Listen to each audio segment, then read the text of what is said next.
మనిషి ఎలా ఉండాలి, ఎలా ఉండకూడదు. ఒక మనిషిలో ఉండకూడని దుర్గుణాలేంటి? దాంట్లో ఒకటి స్వార్థం.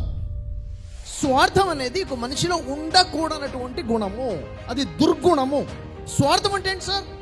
నేను బాగుండాలి అనుకోవడం స్వార్థం. ఏ సార్? నో. నేను బాగుండాలి అనుకోవడం స్వార్థం కాదు, నేను మాత్రమే బాగుండాలి అనుకోవడం స్వార్థం. ఎవరు ఏమైనా కానీ నేను బాగుండాలి అనుకోవడం స్వార్థం. అర్థమవుతుందా? ఎదుటి వ్యక్తి నష్టం జరిగినా పర్లేదు కానీ నేను మాత్రం లాభంలో ఉండాలి అనుకోవడం స్వార్థం. ఉదాహరణ చూస్తాను, మీకు అర్థం అవడానికి విషయం చెప్తాను. ఒక ఊళ్ళో దశరథ్ అనే ఒక వ్యక్తి, అతని కుమారుడు అర్జున్ అనే ఒక వ్యక్తి, తండ్రి కుమారులు ఇద్దరు ఉన్నారు. వాళ్ళిద్దరూ కలిసి హార్డ్ వర్క్ చేసి ఒక బావిని తవ్వుతారు. ఆ బావిని తవ్వితే దాంట్లోంచి ఒక మంచినీళ్ళ ఊట బయటకు వస్తుంది అనమాట. అంటే మంచినీళ్ళ బావులా మారిపోతుంది. అది చూసి వాళ్లే కాదు, ఆ ఊళ్ళో జనాలందరూ కూడా సంతోషపడిపోతారు. ఎందుకు సంతోషపడతారంటే ఆ ఊళ్ళో ఎవరు వారి ఇంటి దగ్గర బావి కానీ ఉప్పు నీళ్లు పడుతున్నాయి, తాగడానికి యోగ్యంగా లేవు. ఏదో ఒకటి ఊరు బయట ఉన్న ఒక బావి ఉంది, దాంట్లో మాత్రమే మంచి నీళ్ళు ఉన్నాయి. ఇక ఊళ్ళో ఎవరింట్లో కూడా మంచి నీళ్ళు లేవు, వీళ్ళ ఇంట్లో మాత్రమే మంచి తీయటి నీళ్ళు వచ్చేసాయి. అందరికీ సంతోషంగా ఉంటుందా లేదా? అందరూ చాలా సంతోషపడ్డారు. ఇప్పుడు మేము ఊరి బయటకు వెళ్ళి నీళ్లు తెచ్చుకోవాల్సిన అవసరం లేదు, ఇక్కడే ఊరు మధ్యలోనే దశరథ్ వాళ్ళ ఇంట్లో మంచినీళ్ళ బావి పడిందని చెప్పేసి. ఆ దశరథ్ ఏంటంటే ప్రతి వ్యక్తికి కూడా సహాయం చేసే గుణము. అందరూ రండి బావిలోంచి నీళ్లు తీసుకెళ్ళాలని చెప్పేసి అందరికీ ఆహ్వానం పలుకుతాడు. అందరూ వస్తుంటారు, ఆ నీళ్లు తీసుకుని వెళ్తుంటారు. కానీ దశరథ్ వాళ్ళ కుమారుడు ఉన్నాడే అర్జున్, ఈ అర్జున్ ఆలోచన ఎలా ఉంటుందంటే స్వార్థపూరితంగా ఉంటుంది. అదేంటి నాన్న, నువ్వేంటి అలా చేస్తావేంటి? మనం కదా కష్టపడింది, మనం కదా కష్టపడి బావి తవ్వింది, మన కష్టం యొక్క ఫలితం మనం కదా అనుభవించాల్సింది, వాళ్ళకి ఇవ్వడం ఏంటి అన్న ఆలోచనలో ఉండేవాడు. ఇది మన ప్రాంతం కదా, ఇది మన ఇల్లు కదా, మన కష్టార్జితం కదా, ఇది మన బావి కదా, మనం వాళ్ళకి నీళ్ళు ఇవ్వడం ఏంటి అన్న ఆలోచనలో ఉంటాడు. నాన్న మాత్రము అలా కాదు, నీళ్లు అందరికీ ఇవ్వాలి అనే ఆలోచనతో ఇస్తుంటాడు. ఇలా రోజులు గడుస్తున్నాయి. కొంతకాలం తర్వాత నాన్నకి అనారోగ్యమై నాన్న చనిపోతాడు, దశరథ్ చనిపోతాడు. ఆ తర్వాత ఆ ఇంటికి యజమానిగా ఎవడున్నాడు చెప్పండి? కుమారుడు అర్జున్ ఉన్నాడు, యజమానిగా ఉన్నాడు. తన ఆలోచనలు ఏంటి? ఇది మా కష్టార్జితం, దీన్ని నేనే అనుభవించాలి, నేను వేరే వాళ్ళకి ఇవ్వడం ఏంటిది? వృధా, తప్పు, అసలు అలా ఇవ్వకూడదు, ఇది నాది, నేనే బాగుండాలి, నేనే తాగాలి అన్న ఆలోచనతో నెమ్మదిగా ఒక్కొక్కరిని రానివ్వకుండా చేస్తాడు నీళ్లు తీసుకోవడానికి. కానీ పాప ఆ ఊళ్ళో ఏంటి పరిస్థితి? ఉప్పు నీళ్లు ఉన్నాయి, మంచినీళ్ళు తాగడానికి నీళ్ళు లేవు. వారు ఇప్పుడు ఎంత కష్టమైనా ఊరు వదిలిపెట్టి ఊరికి బయటకు వెళ్ళి ఊరు బయట ఉన్న బావి నుంచి నీళ్లు తెచ్చుకోవడం మొదలుపెట్టారు. చాలా కష్టంగా మారిపోయింది. ఉన్నా లేకపోయినా కానీ వాళ్ళు బాధపడుతూ బయటకు వెళ్ళేసి నీళ్లు తెచ్చుకోవడము, పక్కనే మంచినీళ్ళ బావి ఉన్నా కానీ తెచ్చుకునే అవకాశం లేకపోవడము, ఈ అర్జున్ ఎవరిని రానివ్వబడింది, నా బావి నేనే అన్న ఆలోచనతో ఇక్కడ ఉండిపోవడం, ఇలా జరిగింది. ఇలా కొంతకాలం గడిచిన తర్వాత ఏమవుతుందంటే ఒక వర్షాలు కొంచెం తగ్గిపోయడం వల్ల ఆ బావి ఏదైతే ఊరు బయట ఉందో దాంట్లో నీళ్లు ఇంకిపోతాయి, ఇంకా నీళ్లు లేకుండా అయిపోతాయి. ఆ పరిస్థితుల్లో ఊళ్ళో ఉన్న వాళ్ళందరూ కూడా అర్జున్ దగ్గరికి వచ్చేసి, నీ ఇంట్లో బావిలో నీళ్లు ఉన్నాయి కదా, ఉన్న ఒక్కగానో ఒక బావి కూడా ఎండిపోయింది కదా, నీళ్ళు ఇవ్వు అని అడుగుతారు. అతనేమంటాడు? ససేమిరా, లేదు, ఇది నా కష్టార్జితము, ఇది నాకే, నేను మీకు ఇవ్వను అని చెప్పేసి నో అని చెప్పేస్తాడు. ఆ తర్వాత ఏమవుతుందంటే వాళ్ళకి బహు కష్టం మీద ఎప్పుడో 5 కిలోమీటర్ల దూరంలో, ఎక్కడో 5 కిలోమీటర్ల దూరంలో ఉన్న వేరే ఊరికి వెళ్ళి నీళ్లు తెచ్చుకునే పరిస్థితి ఊరు జనాలందరూ కూడా. ఇలా రోజులు గడుస్తూ ఉన్న తరుణంలో మళ్ళీ మంచి పుష్కలమైన వర్షాలు వస్తాయి. ఆ ఊరు బయట ఉన్నటువంటి బావిలో నీళ్లు పడతాయి. ఆ పుష్కల నీళ్ల యొక్క ప్రభావం వల్ల ఊళ్ళో ఎవరెవరి ఇళ్లలో అయితే బావులు ఉప్పు నీళ్లతో ఉన్నాయో ఒక అద్భుతం ఏంటంటే ఆ నీళ్ళన్నీ కూడా తీయటి నీళ్లుగా మారిపోతాయి. ఊళ్ళో ఉన్న నీళ్ళన్నీ కూడా అన్ని బావిలో నీళ్లు తీయగా మారిపోతాయి. ఆ తరుణంలో ఏమవుతుందంటే ఈ అర్జును తన బావి నుంచి నీళ్లు చదువుకోవడం కోసం వెళ్ళి తన బావి నుంచి నీళ్లు చదువుకుంటే బయటికి మురికి నీళ్లు బయటకు వస్తాయి బావిలో నుంచి. అర్థం కాదు, ఇదేంటి, నా బావి మంచినీళ్ళ బావి కదా, మొత్తం మురికిగా మారిపోయాయండి, నాకు అర్థం కావట్లేదు అన్న పరిస్థితిలోకి వచ్చేస్తాడు. తనకు తాగడానికి నీళ్ళు లేకుండా అయిపోతాయి. ఇప్పుడు తను నీళ్లు తాగాలంటే ఎక్కడికి వెళ్ళాలి? మళ్ళీ అదే ఊర్లో అవే ఇంటికి వాళ్ళ ఇంటికి వెళ్ళి నీళ్ళు అడుగునే పరిస్థితి. ఇక అక్కడికి వెళ్ళాలంటే ఎవరింటికి వెళ్ళాలన్నా కానీ నామోషి, ముఖం చూంచుకోలేని పరిస్థితి, నేను రానివ్వలేని కదా అన్న ఆలోచన. ఆ టైంలో ఆ ఊళ్ళో ఒక పెద్ద మనిషి ఉంటాడు.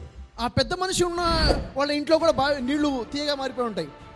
ఆ ఇంటికి వెళ్తాం, అతను అడుగుదా అని చెప్పేసి ఆ ఇంటికి వెళ్ళేసి మాకు కొంచెం నీళ్లు కావాలి, అసలు నాకు అర్థం కావట్లేదండి, ఇన్ని సంవత్సరాల నుంచి నా ఇంట్లో నీళ్లు ఉన్నాయి కదా, తియ్యటి నీళ్లు కదా, అవి ఎందుకు మురిగ్గా మారిపోయా నాకు అర్థం అవ్వట్లేదు అని చెప్పేసి ఆ పెద్ద మనిషి కూర్చోబెట్టి అంటాడు, చూడు నాన్న అర్జున్, నీళ్ళు అనేవి ఒక మనిషి యొక్క దయ లాంటివి, సహాయం లాంటివి. అవి ఎప్పుడు కూడా మనం ఒకరి మీద చూపుతూ ఉండాలి, ప్రవహిస్తూ ఉండాలి. ఎప్పుడైతే బావిలో ఉన్న నీళ్ళని నువ్వు 10 మందికి ఇవ్వడం మొదలు పెడతావో, మీ నాన్నగారు ఉన్న సమయంలో ఎలా అయితే ఇచ్చారో, ఎప్పుడైతే మనం నీళ్లు తోడుతూ ఉంటామో లోపల నుంచి జలపాతాలు వస్తూ ఉంటాయి, లోపల నుంచి నీళ్లు ఊడుతూ ఉంటాయి, ఊరుతూ ఉంటాయి, ఫ్రెష్ నీళ్ళు వస్తుంటాయి. నువ్వు ఎప్పుడైతే నీళ్ళను ఒక దగ్గర స్టాక్ చేస్తావో నిలబడ్డ నీళ్ళు ఏమైపోతాయి, మురికిగా మారిపోతాయి. ప్రవహిస్తున్న నీళ్లు మాత్రమే శుభ్రంగా ఉంటాయి. ఎప్పుడైతే నువ్వు నీళ్లు ప్రజలకు ఇవ్వకుండా ఆపేశావో, నీళ్లను నువ్వు ఆపేశావో, నిలిచేలా చేశావో, అవి దాని స్వచ్ఛతను కోల్పోయింది, అది మురిగ్గా మారిపోయాయి.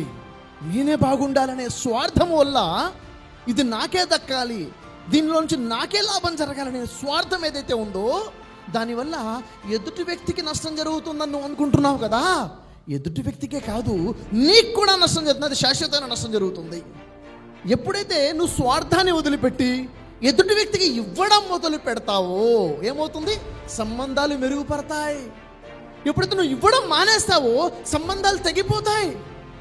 నువ్వు ఎప్పుడైతే ఇవ్వడం మొదలు పెడతావో ఎదుటి వ్యక్తిలో సంతోషం ఉంటుంది, ఆ సంతోషాన్ని చూసిన సంతోషం నీలో ఆరోగ్యము, పాజిటివిటీ పెరుగుతుంది, నీలో కాన్ఫిడెన్స్ బిల్డ్ అవుతుంది. ఇప్పుడు చూసావా, నువ్వు ఊళ్ళో తిరగాలంటే తలదించుకుని తిరిగే పరిస్థితి ఎందుకు వచ్చింది? నీలో ఉన్న స్వార్థం వల్ల వాళ్ళకు కాదు నీకే ఎక్కువ నష్టం జరిగింది.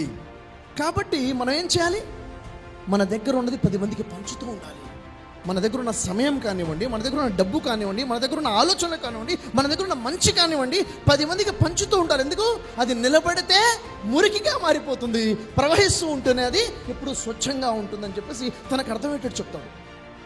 అప్పుడు విషయం అర్థమవుతుంది అర్జున్కి, అవును కదా, చాలా పెద్ద తప్పు చేశాను కదా, నేను అందరికీ నీళ్లు ఇస్తూ ఉన్నట్లయితే నాకు వచ్చే నష్టమే ఉండేది, నీళ్లు ఊట వస్తూనే ఉండేది, నీళ్లు స్వచ్ఛంగా ఉండేవి, నేను చాలా పెద్ద తప్పు చేశాను అని చెప్పేసి అనుకుంటాడు.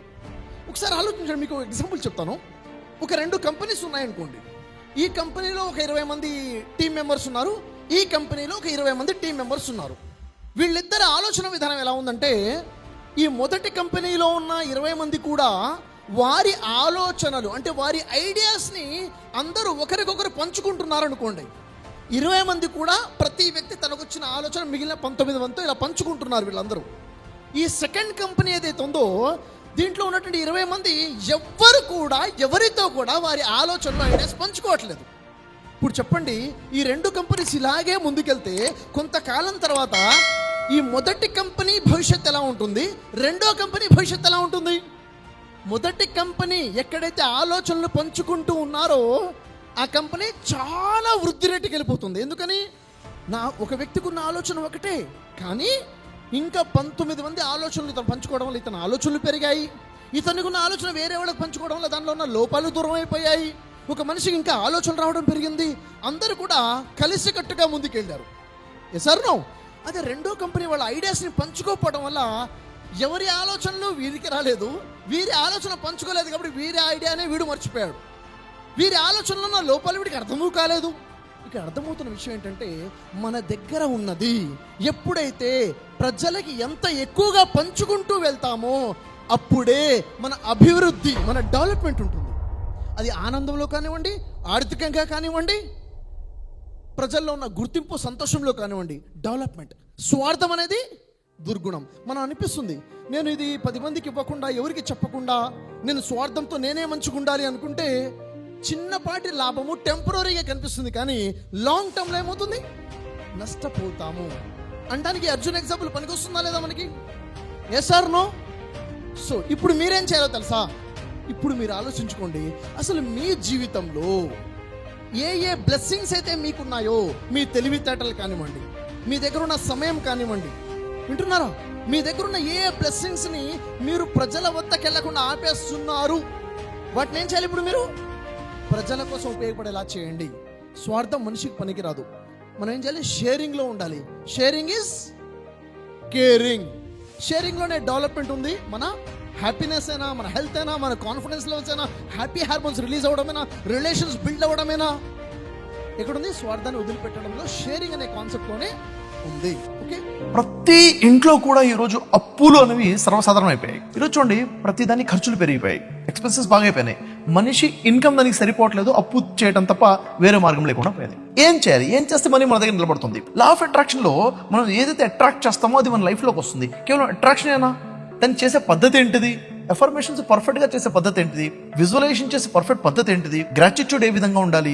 మన కోసం యూనివర్స్ పని చేసేలా చేయాలంటే ఏం చేయాలి? అండ్ మన లైఫ్ లో దాన్ని రావాలంటే అది ఎక్కడి నుంచి వస్తుంది? ఇవన్నీ కూడా చాలా క్లారిటీగా రావాలి sir. Authentic way of law of attraction మాట్లాడుతున్నాను. దీనికి బేస్ ఏంటంటే Bible old testament, new testament లో లా ఆఫ్ అట్రాక్షన్ ఫార్ములాస్ ఉన్నాయి.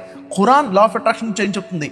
వేదాసు, ఉపనిషత్తు, ఇంకా మరి చెప్పాలంటే భగవద్గీత స్ట్రాంగ్ గా ఏం లా ఆఫ్ అట్రాక్షన్ ఇస్తుంది.